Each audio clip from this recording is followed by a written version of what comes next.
रहीम हमारी एक्सरसाइज 5.4 है क्लास 9 की, जिसमें हमने क्या पढ़ना है, इनइक्वलिटीज़ के बारे में पढ़ना है। थॉमस हैरियोट ने उसने 1930 में जाकर हमारे लिए कुछ इनइक्वलिटीज़ क्या किए हैं, डिराइव किए हैं, या उन्होंने इनइक्वलिटीज़ बनाई है। अब जो इनइक्वलिटीज़ होती है वो कितने टाइप्स की हो सकती है? वो हो सकती है एक लेस देन, इसके बाद दूसरी हो सकती है ग्रेटर देन, तीसरी हो सकती है लेस देन इक्वल टू, चौथी हो सकती है ग्रेटर देन इक्वल टू, और इसके बाद एक और इनइक्वलिटी आती है जिसका क्या मतलब होता है, नॉट इक्वल टू। ठीक है, तो ये हमारी 4 किस्म की इनइक्वलिटीज़ है। सही हो गया। अब इनइक्वलिटी इन वन वेरिएबल ऐसे होगी कि उसमें एक ही वेरिएबल होगा, या फिर इस तरह की उनको हम लीनियर इनइक्वलिटी भी कह सकते हैं कि जिसमें वेरिएबल की पावर कितनी होगी, 1 होगी। तो हमारे पास ये कैसी इनइक्वलिटी है, लीनियर इनइक्वलिटी है। अब उसके साथ क्या लगा होगा, या तो ग्रेटर देन लगा होगा, या इनमें से कोई सा एक साइन लगा होगा इन चारों में से। सही हो गया। तो वो हमारे पास कौन सी इस तरह की हो जाएगी, यहाँ पे 1 डाल दो, 2 डाल दो, सी डाल दो, कुछ भी डाल दो। ठीक है, तो ये हम कह देते हैं लीनियर इनइक्वलिटी। इसके बाद वो हमें एक और डेफिनेशन देता है, स्ट्रिक्ट इनइक्वलिटी। स्ट्रिक्ट इनइक्वलिटी वो वाली इनइक्वलिटी होती है जिसमें या तो ग्रेटर देन का साइन हो या फिर लेस देन का साइन हो। इन दोनों में से कोई एक हुई तो वो स्ट्रिक्ट होगी। इसलिए स्ट्रिक्ट होगी क्योंकि देखो इसमें हमारे पास एक ही ऑप्शन है कि उसने ग्रेटर देन ही होना है, इसमें हमारे पास एक ही ऑप्शन है कि इसने लेस देन ही होना है। लेकिन ये वाली स्ट्रिक्ट नहीं है, ये वाली दो इसलिए स्ट्रिक्ट नहीं है क्योंकि देखो इसमें हमारे पास 2 ऑप्शन है, अगर ग्रेटर देन नहीं है या लेस देन नहीं है तो एटलीस्ट इक्वल हो जाएगा। सही होगा। तो इसलिए इनको क्या कहा जाता है, स्ट्रिक्ट इनइक्वलिटी कहा जाता है। Equivalent inequality. इक्विवेलेंट इनइक्वलिटी कैसी इनइक्वलिटीज़ हो सकती हैं, ये 2 या 2 से ज़्यादा हो जाती हैं। क्यों? क्योंकि ये हमारे पास क्या होता है, कंपैरिजन होता है। कैसे कंपैरिजन होता है कि हमारे पास लेट्स सपोज एक इनइक्वलिटी है जो कि हमारे पास क्या है, x + 5 है लेस देन 8 है। सही हो गया। और फिर एक और इनइक्वलिटी है कि x लेस देन 3 है। तो अगर हम देखें इन दोनों के सोल्यूशन हमारे पास कैसे हैं, एक जैसे हैं। सही हो गया। तो अगर इन दोनों के सोल्यूशन हमारे पास एक जैसे हैं तो ये हमारे पास कैसी इनइक्वलिटीज़ हो जाती हैं, इक्वलेंट इनइक्वलिटीज़ हो जाएंगी। क्यों? क्योंकि देखो सोल्यूशन इसका एक जैसे, इसको जब हम सॉल्व करेंगे तो ये हो जाएगा x लेस देन, ये 5 इधर क्या हो रहा है प्लस, तो उधर जाके क्या हो जाएगा 8 माइनस 5 हो जाएगा। और ये कौन सी इनइक्वलिटी थी, ये वो वाली थी जो हमारे पास मौजूद थी ओरिजिनल वाली। तो ये क्या आ गया, x इज़ लेस देन 3। यहाँ पर भी क्या है, x इज़ लेस देन 3। तो इन दोनों के सोल्यूशंस कैसे हैं, सेम है। तो जब सोल्यूशन सेम है तो ये हमारे पास कौन सी इनइक्वलिटी हो गई, इक्वलेंट इनइक्वलिटी। सही हो गया। और इसके बाद एक और इनइक्वलिटी आती है जिसको कंपाउंड इनइक्वलिटी कहा जाता है, कंपाउंड इनइक्वलिटी। अब कंपाउंड इनइक्वलिटी में हमारे पास 2 ऑप्शंस होती हैं। पहली जो ऑप्शन है वो क्या होती है, और लगा होता है, और दूसरी इनइक्वलिटी में क्या लगा होता है, एंड लगा होता है।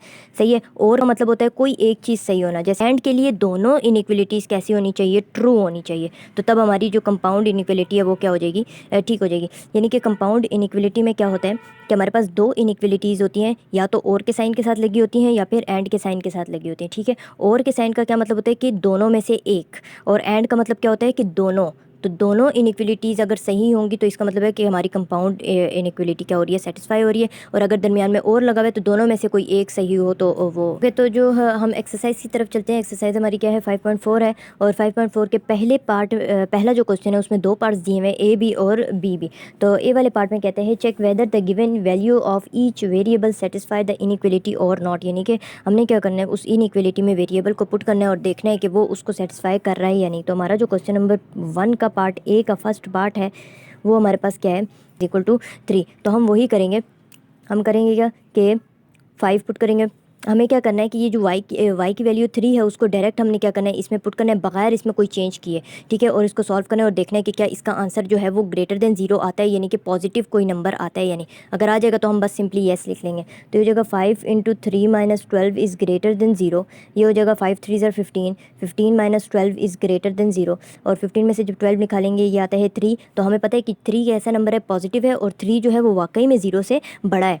सही है। तो हम क्या लिख लेंगे, येस, क्या मतलब येस इट सेटिस्फाई, यानी कि y इज़ इक्वल टू 3 ने क्या कर दिया, सेटिस्फाई कर दिया, सेटिस्फाई द इनइक्वलिटी। उसने इनइक्वलिटी को क्या कर दिया, सेटिस्फाई कर दिया।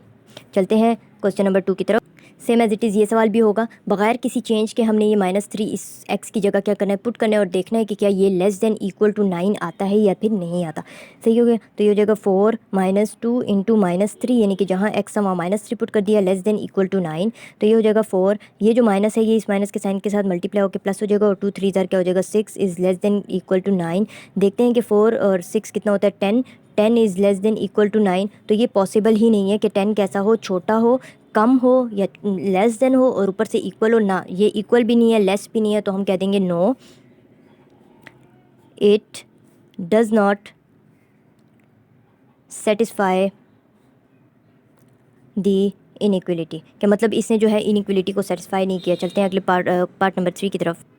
ओके, तो हमने जो है x इज इक्वल टू 4 के लिए इसको क्या करना है, सेटिस्फाई करना है। जहाँ जहाँ हमें x नज़र आएगा वहाँ वहाँ हम क्या पुट कर देंगे, 4 पुट कर देंगे। तो पुट करते हैं, तो ये हो जाएगा 5 इंटू 2, 5 माइनस 2 इंटू एक्स की जगह क्या हो जाएगा 4 ग्रेटर देन -4, फिर यहाँ पे x की जगह क्या हो जाएगा 4 प्लस 5। सही हो गया। इसको सॉल्व करते हैं, तो ये हो जाएगा 5 माइनस 2 4 ज़ार 8 ग्रेटर देन ये हो जाएगा -4 4 ज़ार 16 प्लस 5। सही हो गया। ये कितना होता है हमारे पास -3 इज़ ग्रेटर देन, और यहाँ से जो हमारा आंसर है वो कितना आता है, ये आता है हमारे पास -11। तो ये बात बिल्कुल पॉसिबल है कि -3 कैसा है, -11 से बड़ा है। तो हम लिख देंगे येस इट सेटिस्फाइज। आगे आप लोग लिखना चाहते हैं तो लिख सकते हैं। यहाँ पे आप लोग गैस पर भी क्या कर सकते हैं, स्टॉप कर सकते हैं। चलते हैं अगले सवाल पार्ट की तरफ। पे हमें z नज़र आ रहा है और आगे z की वैल्यू दी हुई है, तो हम ये z की जो वैल्यू है ये -2 यहाँ पुट करते हैं।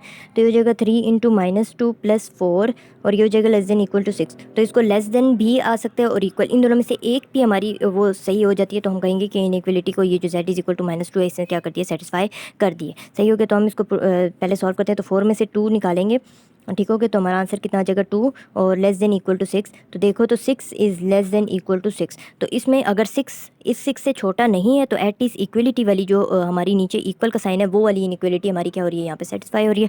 तो हम यहाँ लिख देंगे कि येस। सही हो गया, यानी कि ये इसको सेटिस्फाई करती है। तो चलते हैं अगले पार्ट की तरफ, पार्ट नंबर 5। ओके, तो हमने क्या करना है कि इसमें हमें जहाँ जहाँ एक्स नज़र आ रहा है वहाँ वहाँ हमने क्या पुट कर देना है, 11 पुट कर देना है। तो पुट करते हैं, तो ये हो जाएगा 5 into 11 minus 2 is greater than equal to 9 minus 3 into 2, और जहाँ पर x है वहाँ क्या पुट कर देंगे 11 माइनस 4। सही हो गया। अब ये क्या हो जाएगा 5, और 11 में से जब 2 निकालते हैं तो हमारा आंसर कितना आता है 9, और ये हो जाएगा greater than equal to 9 minus 3। अंदर पहले सॉल्व करते हैं, तो ये हो जाएगा 22 माइनस 4। तो ये हो जाएगा 5 9 ज़ार 45 is greater than equal to 9 minus ये 22 में से जब 4 निकल जाएगा तो हमारे पास आंसर कितना आएगा 18, और 18 आ जाएगा, और ये ग्रेटर देन इक्वल टू 9, और ये 3 और 18 को जब आपस में मल्टीप्लाई करेंगे तो कितना आ जाएगा 4 3 8 24 3 1 3 4 5। तो ये हो जाएगा 54, और ये माइनस के साइन के साथ, और ये क्या हो जाएगा 45। तो ये हो जाएगा 45 is less than is greater than equal to 9 में से जब 54 निकालेंगे तो हमारा आंसर कितना आ जाएगा 45, किस साइन के साथ, माइनस के साइन के साथ। तो ऑलरेडी कि 45 अगर इक्वल नहीं है -45 के, तो एटलीस्ट ग्रेटर का साइन, ग्रेटर वाली जो इनइक्वलिटी है वो हमारी क्या हो रही है, सेटिस्फाई हो रही है। तो हम कह देंगे कि yes it satisfy the inequality, या फिर सिर्फ येस कह के भी हम वो कर सकते हैं। सही हो गया। तो आगे चलते हैं पार्ट नंबर बी की तरफ। ओके, तो जो हमारा सवाल है क्वेश्चन 1 का बी पार्ट, वो कहते हैं in the following cases right each solution in the set notation form, यानी कि सेट नोटेशन फॉर्म में हमने उनको क्या करना है, पुट करना है। ओके, तो इन सवालों को, यानी कि हमारे क्वेश्चन नंबर 1 के जो बी पार्ट है उसमें हमने क्या करना है, सेट नोटेशन फॉर्म में पुट करना है और लिखना है। तो देखिए एक्स कैसे है, हमारा नेचुरल नंबर है, और नेचुरल नंबर हम जानते हैं कि कहाँ से स्टार्ट होते हैं, वो 1 2 3 4 और आगे जितने भी हैं वो चलते जाते हैं। लेकिन वो यहाँ पे जो उनसे हम उससे हमें चूज़ करके दिए होंगे वही हम लिखेंगे। तो हमारा सेट किस तरह बनेगा, हमारा सेट में सबसे पहले हमारा काम क्या होता है कि सेट को हमेशा कौन सी ब्रैकेट में लिखा जाता है, कर्ली ब्रैकेट या मिड ब्रैकेट में लिखा जाता है। तो मिड ब्रैकेट के अंदर क्या हो जाएगा, वो क्या कहते हैं कि एक्स जो है वो 2 के इक्वल भी है और 2 से बड़ा भी है। तो 2 से ही स्टार्ट करेंगे, चूँकि इक्वल है इसलिए मैंने 2 भी लिखा। इसके बाद चलते जाएंगे 3 4 तक तो चले गए। अब वो कहते हैं एक्स जो है वो 5 से छोटा है, हमने छोटे वाले लिख लिए। अब वो कहते हैं कि एक्स जो है वो इक्वल भी है 5 के, यानी कि 5 यहाँ पर इंक्लूड भी होगा, और 5 यहाँ लिखकर ब्रैकेट बंद कर देंगे। तो ये हमारा क्या हो जाएगा, सेट नोटेशन फॉर्म में चला जाएगा। अगले सवाल की तरफ चलते हैं। ओके, तो अगले सवाल में वो क्या कहते हैं कि हमारा जो y है वो कैसा है, नेचुरल नंबर है, लेकिन क्या है, लेस देन 7 है। तो अगर हमें इसके स्टार्टिंग पॉइंट का नहीं पता तो हमें मालूम है कि नेचुरल नंबर स्टार्ट कहाँ से होते हैं, वो स्टार्ट होते हैं 1 से। तो हम 1 से लेकर चलते हैं आगे, 1 2 3 4 5 6 हो जाएगा। अब 6 तक तो चले गए। अब उसने कहा y उनसे छोटा है, 7 से छोटा है, इक्वल नहीं है। तो हम यहाँ पर क्या कर देंगे, 6 तक ले जाकर इसको क्या कर देंगे, क्लोज़ कर देंगे। सही हो गया। चलते हैं अगले पार्ट की तरफ। ओके तो जो हमारा पार्ट नंबर 3 है उसमें हमें वो क्या कहते हैं कि z कैसा है, लेस देन इक्वल है -3 के, लेकिन वो कहते हैं कि z में r ही कौन सी वैल्यू है, रियल नंबर। और हमें मालूम है कि रियल नंबर जो होते हैं वो 2 नंबर के दरमियान, यानी कि अगर हम 2 और 3 के दरमियान देखें तो इनके दरमियान इनफाइनाइट रियल नंबर मौजूद हैं। कैसे? 2.000001, फिर 2.000002 और वो सारे, और फिर ऊपर से फ्रैक्शन वाले 2/2 वाले, 2/1 वाले, फिर इस तरह और भी काफ़ी नंबर हैं जो कि 2 और 3 के दरमियान इनफाइनाइट रियल नंबर एग्जिस्ट करते हैं। तो हम वो जो रियल नंबर है वो 1 2 3 4 इनके दरमियान जितने भी मौजूद हैं उन सारों को इस तरह करके एक्सप्लेन नहीं किया कर सकते। तो जब इस तरह एक्सप्लेन ही नहीं कर सकते तो हम इसका सिंपल लिख देंगे कि हमारे पास क्या है, z such that z belongs to real number. इसको क्या पढ़ा जाता है, इसको पढ़ते हैं such that x belongs to real number and, ये हमारे पास कौन सा साइन होता है, एंड का, and z is less than equal to -3। इसको इस तरह लिखकर हम क्या कर देंगे, बंद कर देंगे। हमने इसमें से और कुछ भी नहीं करना, बस हम इस सेट को, जो रियल नंबर का सेट है ना, वो हम एक्सप्लेन नहीं कर सकते। सही हो गया? तो ये हमारा सेट इस तरह का हो जाएगा। चलते हैं अगले सवाल पार्ट की तरफ।